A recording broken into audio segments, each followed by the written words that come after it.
ایک ایسا وقت آئے گا انشاءاللہ کہ اگر ہم خود پہلے نمبر پر اپنی ذات سے صحیح مسلمان بن گئے تو انشاءاللہ ہم اپنے سماج کی بھی بڑی محبت کے ساتھ خدمت کر پائیں گے. ہمارے دل میں کسی سے نفرت نہیں ہونی چاہیے, ہمارے دل میں کسی سے دشمنی نہیں ہونی چاہیے, قطعاً نہیں. انبیاء علیہ السلام انتقام لینے والے لوگ نہیں تھے, بدلہ لینے والے لوگ نہیں تھے. انبیاء علیہ السلام معاف کرنے والے لوگ تھے. ہمیں سب سے پہلے اپنے آپ کو پورے دین پر لانا ہے. اسی کو کہتے ہیں توبہ. توبہ کہتے ہیں زندگی کو بدلنے کو, توبہ کہتے ہیں زندگی کا رخ بدلنے کو. اور اس کے لیے آپ کو ایک فیصلہ کرنا ہی پڑے گا. اللہ توفیق دے.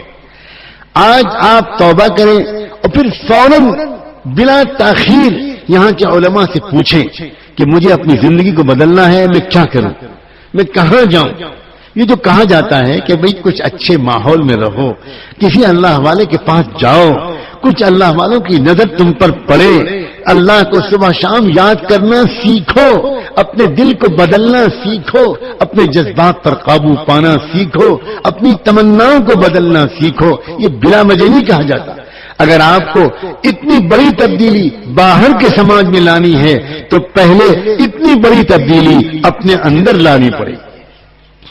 اور اپنے اندر لانے کے لیے ماحول سب سے بڑا مددگار ہے. سب سے زیادہ مددگار یہ ہے کہ آپ اچھے ماحول میں جاؤ. کسی سمجھدار آدمی سے پوچھو کہ میں اپنے آپ کو بدلنا چاہتا ہوں. یاد رکھنا, کبھی کبھی زندگی میں شیطان یہ وسوسہ ڈالتا ہے, تو بہت گنہگار ہے, تیری مغفرت نہیں ہو سکتی, تو بہت گنہگار ہے, کہاں آپ چلا ہے اپنے کو بدلنے کے لیے. خبردار, اس وسوسے سے اپنی حفاظت کریں. اللہ بہت مہربان ہے, اللہ تعالیٰ بہت کریم ہے. سچ کہتا ہوں, اللہ انتظار میں ہے کب میرے بندے سچے دل سے توبہ کریں, کب میری بندیاں اپنے کو بدل ڈالنے کا فیصلہ کریں اور میں ان کے لیے اس راستے کی آسانی ان کی قسمت میں لکھ دوں. ایک واقعہ سناتا ہوں, بس پھر اس پر اپنی بات مکمل کروں گا. بڑا ہمت بڑھانے والا واقعہ ہے. کئی سو سال پرانی بات ہے. ایک شخص بڑا مالدار تھا, تھوڑے دن کی بیماری کے بعد اس کا انتقال ہو گیا.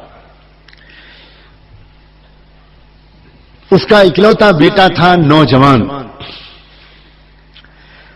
اب جب کسی نوجوان کو مفت میں لاکھوں کا مال مل جاتا ہے تو اکثر وہ نوجوان اس مال کو صحیح نہیں خرچ کر پاتے. چنانچہ یہی حال اس نوجوان کا ہوا. شراب, شباب, کباب, ہر قسم کی بدکاریوں میں, گناہوں میں, برائیوں میں وہ پھنس گیا.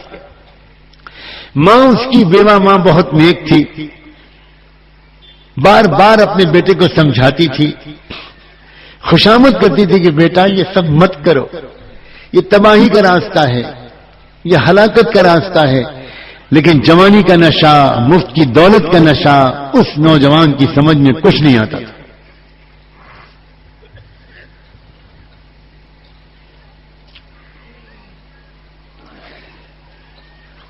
وہ زمانہ, وہ شہر وہ تھا جہاں سیدنا حسن بصری رحمۃ اللہ علیہ ہوا کرتے تھے.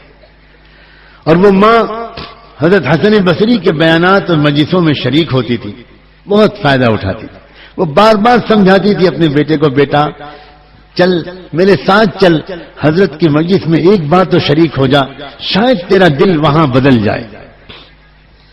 لیکن بیٹا کچھ نہیں سنتا تھا. یہاں تک کہ اس کو بیٹے کو ایک مہلک بیماری نے گھیر لیا اور کچھ دن کے بعد علاج کرنے والوں نے بھی کہہ دیا کہ یہ بچہ بچے گا نہیں. مہلک بیماری ہے جس کا کوئی علاج نہیں. عام طور پر جب بے حیائی کے کام کوئی کرتا ہے تو ایسے گناہ, ایسی بیماریوں میں وہ پھنس جاتا ہے.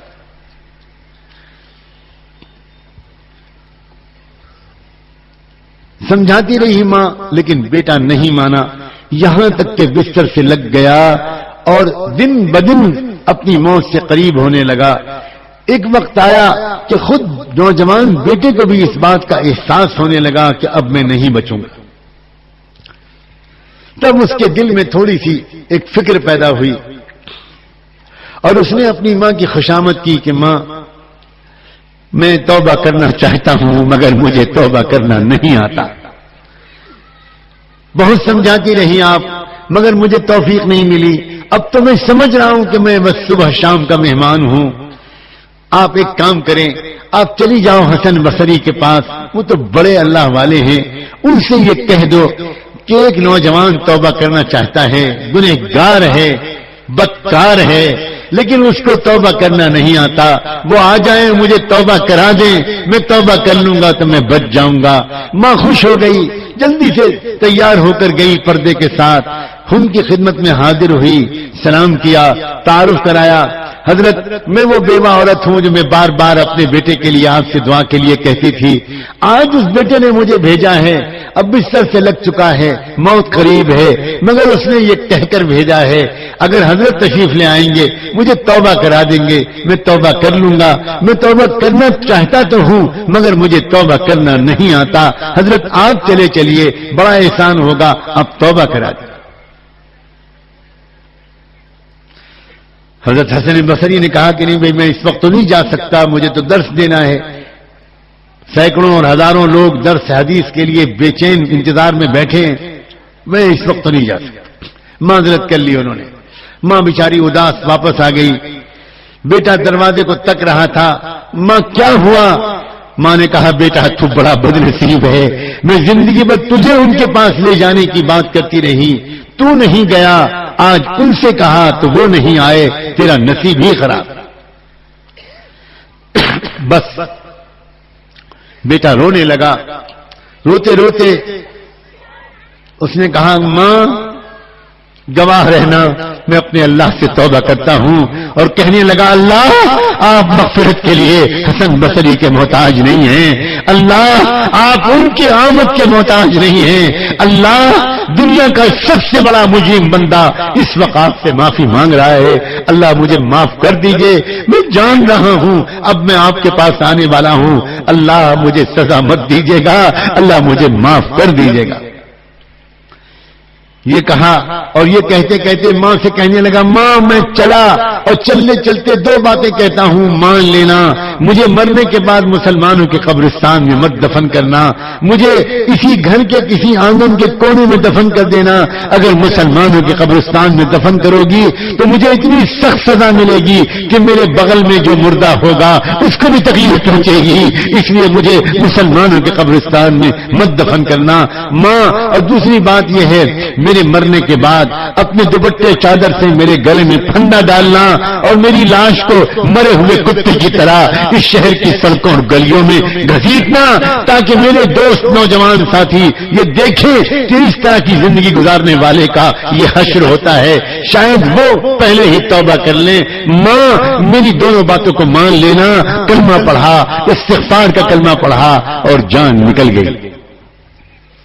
تھوڑی دیر تک ماں روتی رہی بیٹھی ہوئی, پھر کیا کرتی, کب تک بیٹھی رہتی. بچے کے جسم پر چادر ڈالی, محلے والوں سے جا کر کہا میرا بیٹا انتقال کر گیا, گھر میں اور کوئی مرد نہیں ہے, تم جانتے ہو, تم مدد کر دو میری, اس کو نہلانا, غسل دینا, کفن پہنانا, دفن کرنا, یہ سب تم کرو, اللہ تم کو جزائے خیر دے.